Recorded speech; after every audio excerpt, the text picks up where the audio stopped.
Gayatri college एवं गायत्री विद्या मंदिर उच्च माध्यमिक विद्यालय सांचौर के ऑनलाइन क्लास में आप सभी विद्यार्थियों का स्वागत है। नमस्कार प्यारे विद्यार्थियों, हम भारतीय राज्य व्यवस्था का अध्ययन कर रहे हैं और भारतीय राज्य व्यवस्था के अंतर्गत हम हमारे संघ सरकार से संबंधित राज्यसभा के संबंध में अध्ययन कर रहे हैं।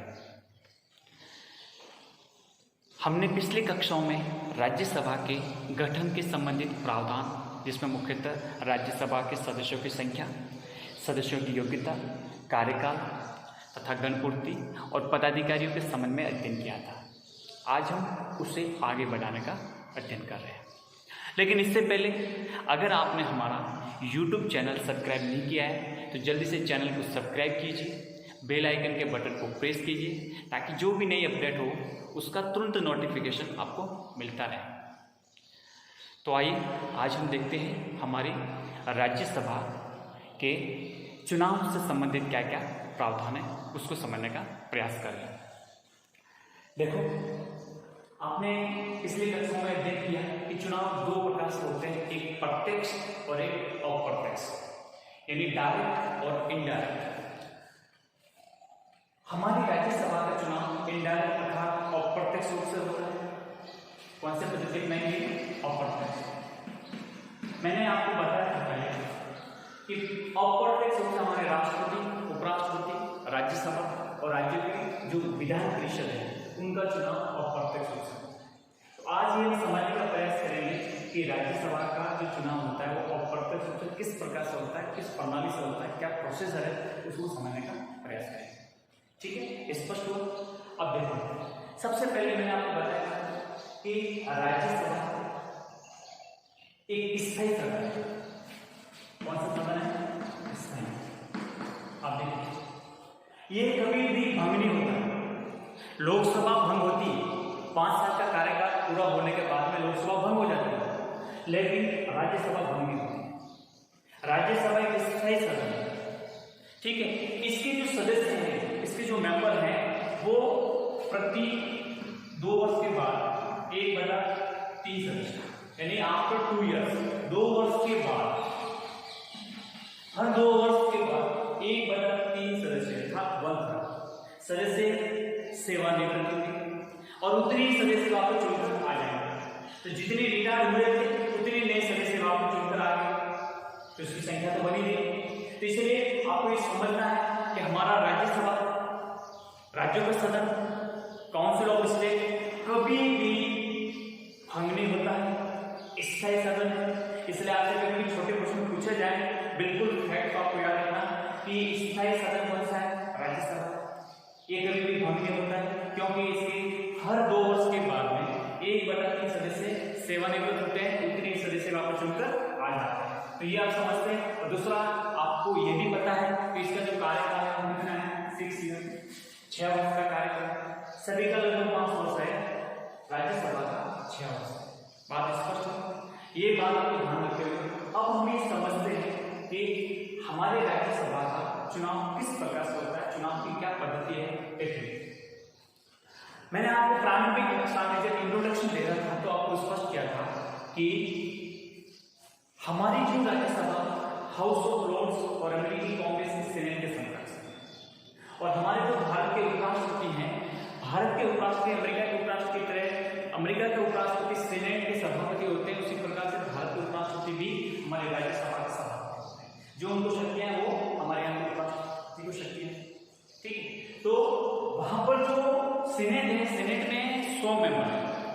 अमेरिका की बात कर रहा हूं, आपको समझना है कि सेनेट के 100 मेंबर है और अमेरिका में स्टेट कितने?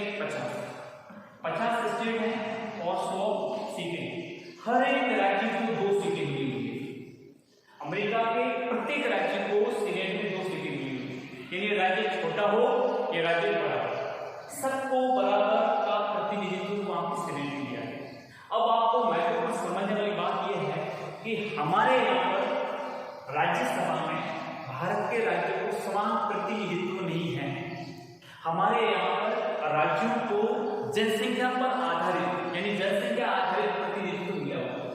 भारत के सभी राज्यों की राज्यसभा सीटें अलग अलग है, जिसकी जितनी जनसंख्या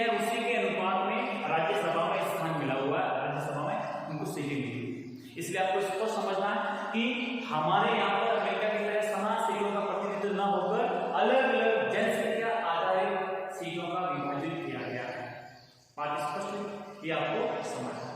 ठीक है, अब आपको आपके दिमाग में ये बात स्थित हो गई है कि हमारे राज्यसभा की सीटें सभी राज्यों के अलग अलग। अब जितनी संख्या हुआ है उसका एक साथ चुनाव नहीं होता है, उनका प्रति 2 वर्ष के बाद में जितनी जनसंख्या है उसका वनफल के अनुसार उसका चुनाव होता है।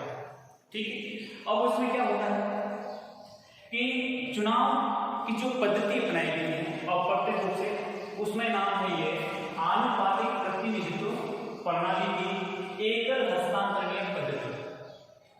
देखो, आनुपातिक प्रतिनिधित्व प्रणाली ये पद्धति प्रणाली है, इसको प्राय हेयर प्रणाली भी कह सकते हैं। हेयर प्रणाली भी कह सकते हैं। आपको याद क्या है कि राज्यसभा के चुनाव आनुपातिक प्रतिनिधित्व प्रणाली की एकल हस्तांतरणीय मत पद्धति इसको अपनाया, क्योंकि इसमें कई प्रकार, इसके कई रूप हैं, उसमें से एक है एकल हस्तांतरणीय पद्धति। ठीक है, हमारे यहाँ पर राष्ट्रपति और राष्ट्रसभा में यही पद्धति अपनाई गई है, राज्यसभा में भी यही पद्धति अपनाई गई है। तो आपको क्या समझना है कि आनुपातिक प्रतिनिधित्व मत प्रणाली की कौन सी एकल हस्तांतरणीय मत पद्धति। अब देखो कि पुस्तकों में हस्तांतरणीय जगह संक्रमणीय आता है, लेकिन संक्रमणीय थोड़ा सा एक वर्ड हमें अनुकूल लगता है, क्योंकि संक्रमण अर्थात कोई बीमारी तो है नहीं कि संक्रमण वाली बात करें। यहाँ पर वो वोट है वो ट्रांसफर होते हैं, तो ट्रांसफर के लिए हस्तांतरणीय अच्छा शब्द उपयोग करते हैं। तो आपको ये सब तो बेहतर होते हुए आप ये बताइए कि राज्यसभा के चुनाव के लिए आनुपातिक प्रतिनिधित्व की एकल हस्तांतरणीय पद्धति को एक्सेप्ट किया हुआ है, ये सिस्टम स्वीकार किया गया है। अब देखो, हर एक राज्य के लिए अलग सीटें, सभी सीटों का एक साथ चुनाव नहीं होता, जितनी सीटें हैं उनको 1/3 6 साल का कार्यकाल होता है, हर 2 वर्ष के बाद में 1/3 सीटों का चुनाव होता है। तो उसमें क्या होता है कि जिस राज्य की जितनी सीटें होती हैं उस सीटों को जितनी उसकी विधानसभा के सदस्यों के अनुपात में बांट देते हैं। ठीक है, एग्जाम्पल के लिए राजस्थान की बात करें, राजस्थान में कुल सीटें 10। अब आप देखेंगे कि 10 के 10 एक साथ चुनाव नहीं होते हैं, उनके क्या होते हैं अलग अलग होते हैं, 3 इस प्रकार से होते हैं। कभी एक हर 2 साल बाद में 3 फिर उसके बाद में 4। तो आप देखेंगे कि 200 सीटें हैं हमारी विधानसभा, राजस्थान विधानसभा की 200 सीटें। अब 200 सीटों का इसमें भाग दे देते हैं 300 में, और फिर जितनी सीटें आती हैं इतना ही एक व्यक्ति को जीतने के लिए सीटों की आवश्यकता होती है। अर्थात ये समझ सकते हैं कि प्रत्येक सांसद को, उम्मीदवार को जीतने के लिए कितने वोटों की आवश्यकता होगी। अर्थात ये समझ सकते हैं कि जैसे हमारे राजस्थान विधानसभा की सीटें कितनी 200 का 3 का भाग है, लगभग 66 के आसपास आते हैं। तो एक राज्यसभा के सदस्य को अगर 3 का चुनाव होता है तो एक को जीतने के लिए कम से कम 66 के आसपास वोटों की आवश्यकता होती है। ठीक है, इस प्रकार से चुनाव होता है। लेकिन जो चुनाव की जो प्रक्रिया है वो ये है, बिल्कुल सभी को वोटिंग करनी होती है आनुपातिक तरीके से, मतलब एकल संक्रमणीय एकल हस्तांतरणीय पद्धति के माध्यम से। जो बैलेट पेपर होता है जिसमें जो भी सदस्य होते हैं उसकी वरीयता के अनुसार देना होता है, प्रेफरेंस देनी होती है। जिसको आपकी फर्स्ट चॉइस, जिसको आप जिताना चाहते हैं उसको फर्स्ट चॉइस, उसके बाद में जितने उम्मीदवार उसको सबको अपनी प्रेफरेंस देनी होती है। आई बात समझ में?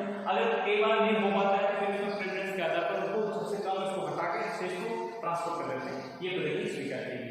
लेकिन अब सबसे बड़ी चीज ये है, पहले क्या होता था कि जो व्यक्ति राज्यसभा से के लिए राज्यसभा सदस्य बनने के लिए जिस राज्य से जो व्यक्ति लड़ रहा उसका वहां पर निवास करना जरूरी होता था। अब सरकार ने जनप्रतिनिधि अधिनियम में संशोधन करके निवास की बाध्यता को खत्म कर दिया, यानी पूरे भारत का कोई भी व्यक्ति कहीं से भी राज्यसभा का सदस्य बन सकता है, किसी भी राज्य से निवास की बाध्यता खत्म हो चुकी है। और अगला है खुला मतदान।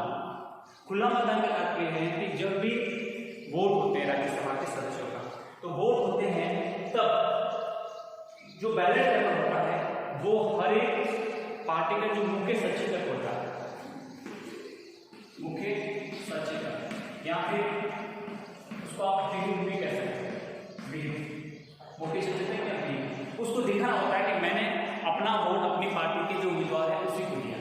बात स्पष्ट है? कहने के तात्पर्य चुनाव है वो खुला मतदान होता है, अर्थात जिसको भी आपने अपना मत दिया है, प्रेफरेंस दी है, वो अपने पार्टी के जो व्हीप होता है, मुख्य सचेतक होता है, उसको दिखाना होता है कि मैंने पार्टी के निर्देश अनुसार पार्टी के योग्य उम्मीदवार को ही मैंने वोट दिया है, न किसी और। क्योंकि इसमें सबसे बड़ा विषय ये आ रही है, पहले जो मतदान होता था तो इसमें कई बार ये जिस तरह से खरीद फरोख्त या एक जो विधानसभा के सदस्य किसी अन्य विपक्षी पार्टी के सदस्यों को वोट कर लेते थे, कई प्रकार की भ्रष्टाचार की समस्या आ रही थी।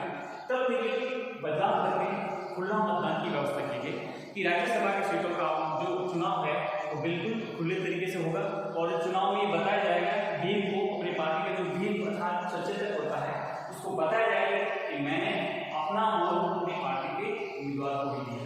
तो इस प्रकार से हमने समझा कि हमारे राज्यसभा के चुनाव की पद्धति किस प्रकार से होता है। ये बात आपको स्पष्ट हो। देखिए, अब हम हमारे राज्यसभा के गठन के संबंधी प्रावधान का अध्ययन करने के बाद में अब हम देखेंगे कि राज्यसभा के कार्य और शक्तियां हैं। सबसे महत्वपूर्ण कि हमारे राज्यसभा के क्या क्या कार्य हैं, क्या क्या शक्तियां हैं। कार्य शक्ति का अध्ययन करते हैं तो सबसे पहले हम देखेंगे विधायी कार्य। हमारी राज्यसभा के विधायी कार्य का अध्ययन करते हैं। तो देखिए, एक शब्द है गैर वित्तीय विधेयक। गैर वित्तीय विधेयक यानी सामान्य वो विधेयक जो न तो धन विधेयक है न तो वित्तीय विधेयक, उसको अपन क्या कहेंगे? सामान्य विधेयक। सामान्य विधेयक, ठीक है। अब सामान्य विधेयक है वो किसी भी सदन में पेश किया जाता है, यानी कह सकते हैं कि सामान्य विधेयक पर जो शक्ति प्राप्त है वो लोकसभा राज्यसभा को प्राप्त होती शक्ति प्राप्त है। सामान्य विधेयक किसी भी सदन में पेश किया जा सकता है, फिर वो विधेयक जब राज्यसभा में जाता है तो राज्यसभा में जब पेश किया जाता है, यूं कहें कि जब राज्यसभा में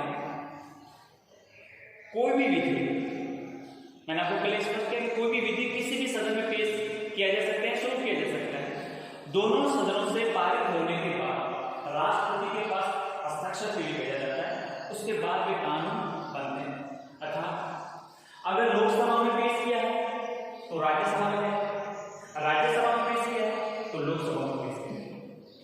सामान्य विधेयक के तौर पर दोनों ही सदन को बराबर की शक्तियां प्राप्त है, लोकसभा और राज्यसभा दोनों को बराबर की शक्तियां प्राप्त है, ठीक है। अगर लोकसभा से शुरुआत हुई है तो राज्यसभा में आएगा और राज्यसभा से शुरुआत हुई तो उसमें जाएगी, पर दोनों सदनों से पारित होना बराबर जरूरी है। पारित होने के बाद में राष्ट्रपति के पास आता है हस्ताक्षर के लिए। राष्ट्रपति के हस्ताक्षर होते ही वो विधेयक कानून का स्वरूप धारण कर लेता है, विधि बन जाती है। लेकिन कई बार यह होता है कि राष्ट्रपति के पास पहुंचने से पहले ही अगर लोकसभा ने पारित कर दिया, लोकसभा में पेश कर दिया तो पारित भी हो गया, अब राज्यसभा में उस विधेयक को पारित नहीं किया, क्योंकि एक सदन से पारित होने के अगले 6 महीने तक उस विधेयक को राज्यसभा में भेजा जाता है, लोकसभा से राज्यसभा में। अगर 6 महीने के भीतर राज्यसभा उस पर कोई निर्णय नहीं लेती है, लेकिन सरकार को अति आवश्यक रूप से वो विधि मतलब वो विधेयक कानून के स्वरूप में बदलना अति आवश्यक है, तो फिर क्या होता है? राष्ट्रपति की आज्ञा से परमिशन लेकर संयुक्त अधिवेशन बुलाया जाता है। क्या किया जाता है? संयुक्त अधिवेशन। दोनों सदनों का संयुक्त अधिवेशन बुलाया जाता है। अब संयुक्त अधिवेशन में लोकसभा और राज्यसभा दोनों की ज्वाइंट मीटिंग होगी, दोनों को संयुक्त अधिवेशन होगा, फिर उसमें वो विधेयक पेश किया जाएगा। अब स्वाभाविक बात है कि लोकसभा के 545, राज्यसभा के 245 बहुमत तो स्पष्ट हो ही रहा है। तो और सामान्य बहुमत की आवश्यकता होती है, साधारण विधेयक में सामान्य बहुमत, तो फिर स्वाभाविक पारित तो हो ही जाएगी। इसलिए ये प्रावधान है कि सामान्य तौर पर कोई भी विधेयक एक सदन से पास होने पर दूसरे सदन में जाता है, दूसरा सदन 6 महीने के भीतर इसको पारित नहीं करता है, तो फिर राष्ट्रपति की परमिशन से संयुक्त अधिवेशन बुलाया जाता है। संयुक्त अधिवेशन में फिर वो विधेयक रखा जाता है और फिर उसमें पारित हो जाता है, क्योंकि संख्या ज्यादा है लोकसभा की और इनकी संख्या बहुत वजह से पारित हो जाती है। लेकिन आमतौर पर ऐसा बहुत कम स्थितियां आती हैं कि संयुक्त अधिवेशन को बुलाया जाए, आमतौर पर हो जाता है। तो समझ सकते हैं कि गैर वित्तीय विधेयक के अलावा सामान्य विधेयक के संबंध में हमारी राज्यसभा लोकसभा बराबर की शक्ति रखते हुए करते हैं। आज तक लगभग 3 बार हमारे संसद के इतिहास में 3 बार संयुक्त अधिवेशन बुलाया गया। सबसे पहले 1961 में दहेज निषेध विधेयक, 1961 में दहेज निषेध विधेयक, दहेज निषेध विधेयक, इसमें ज्वाइंट सिटिंग बुलाई गई दहेज निषेध अधिनियम विधेयक में। और 1978 में बैंकिंग सेवा आयोग, 1978 बैंकिंग सेवा आयोग के संबंध में विधेयक जो बनाया था उसके संबंध में। और दूसरा तीसरा 2002 में जो एक प्रकार से prevention of terrorism bill, prevention of terrorism bill जो 2002 में इस पर भी बुलाया गया था। तो आप समझ सकते हैं कि 3 बार संयुक्त बैठक की व्यवस्था की गई थी और ये बुलाया गया। तो ये भी हमने समझा विधेयक विधायी कार्य के संबंध में कि सामान्य विधेयक के संबंध में क्या क्या शर्तें